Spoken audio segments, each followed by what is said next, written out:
Maswerteng tanghali po mga ka-STL. Narito na po ang resulta ng STL Batangas para sa araw na to, first draw December 15, 2024. Araw ng linggo, naway ang mga natayan niyo pong mga numero kanina ay manalo nawa ngayong tanghaling ito, 12 PM. Kaya kunin niyo na po ang inyong mga tickets. Narito na po ang resulta. Ang mga numerong nanalo sa STL Batangas ngayong tanghaling ito, December 15, 2024, 12 PM. First draw result, 8 at 17 in exact order. Sa lahat po ng tumaya kanina sa STL Batangas para sa first draw ng 8 at 17, congrats po sa inyo. Panalo po kayo.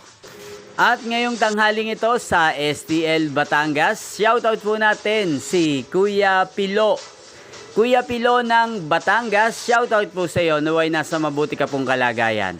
At sa lahat po ng mga taga Batangas yan, shoutout po sa inyo, naway isa rin po kayo sa swertehin ngayong tanghaling ito sa STL Batangas. Inyo pong napanood ang resulta ng STL Batangas sa channel na to, Roderick Hernandez TV. Maraming salamat po sa patuloy nyo pong pagsuporta at panonood sa aking channel. Huwag pong kalimutang mag-subscribe. Thank you for watching. Sa mga nais pong ma-shoutout, mag-comment lang po kayo. Magkita-kita pong muli tayo mamayang alas 4:30 ng hapon dito po sa channel na to. Thank you for watching.